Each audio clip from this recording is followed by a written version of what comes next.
Kryeministri Edi Rama ka ndarë përvojat e tij nga dy vizitat që zhvilloi këtë javë në Washington dhe në Prishtinë. Gjatë vizitës në Washington, Rama mori pjesë në mbledhjen inauguruese të Bordit të Paqes. Ai theksoi pozicionin e Shqipërisë si antare themeluese e këtij bordi, ndërsa përmendi edhe mbështetjen e vendit tonë për forcën ndërkombëtare të stabilizimit në Gaza, si dhe denoncimin e veprimeve të Tribunalit të Hagës ndaj ish-udhëheqësve të Kosovës, duke e cilësuar kërkesën e prokurorisë për Hashim Thaqin dhe ish-liderëve të tjerë të UÇK-s si një maskaradë të pabesueshme. Më vjen mirë natyrisht për jahonën e fjalës që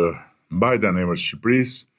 ku konfirmova dhe pjesëmarrjen e vendit tonë në forcën ndërkombëtare të stabilizimit në Gaza, po mbi të gjitha përcolla botërisht shqetësimin tonë kombëtar për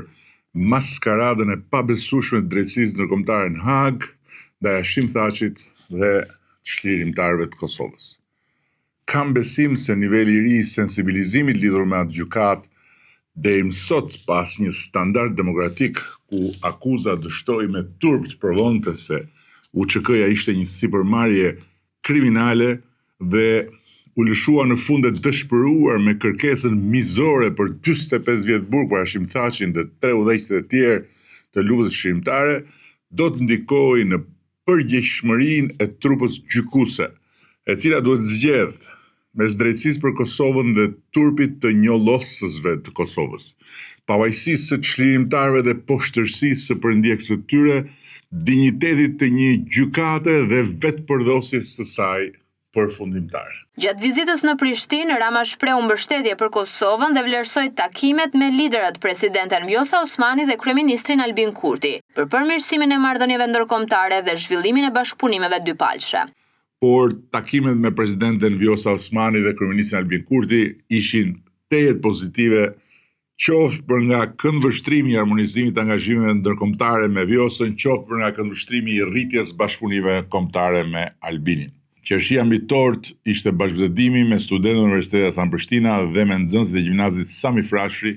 të cilët i ftova me shumë ngrejtësi në Tiranë për të vazhduar komunikimin tonë të filluar më herët. Ai ndau një moment që e cilësoi emocional të telefonatës përvjetore me Hashim Thaqin. Ndërsa të nesërmen, më 17 të shkurtit,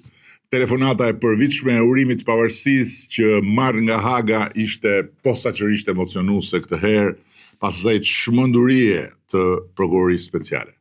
Por zëri i komandantit nga burgu i padrejtësisë ndërkombëtare ishte realisht, sinqerisht, më i qetë se asnjëherë. Në fillim e në fund bisedës, Hashimi më përsëriti fjalinë, unë e kam fituar për jetë lirinë dhe ku do të ndodhem, atë nuk ma merr dot kurrë askush. Sipas Ramës, mesazhi i Thaqit është një mesazh që pasqyron forcën dhe besimin e ish liderit të Kosovës pavarësisht vështirësive që ndodhet.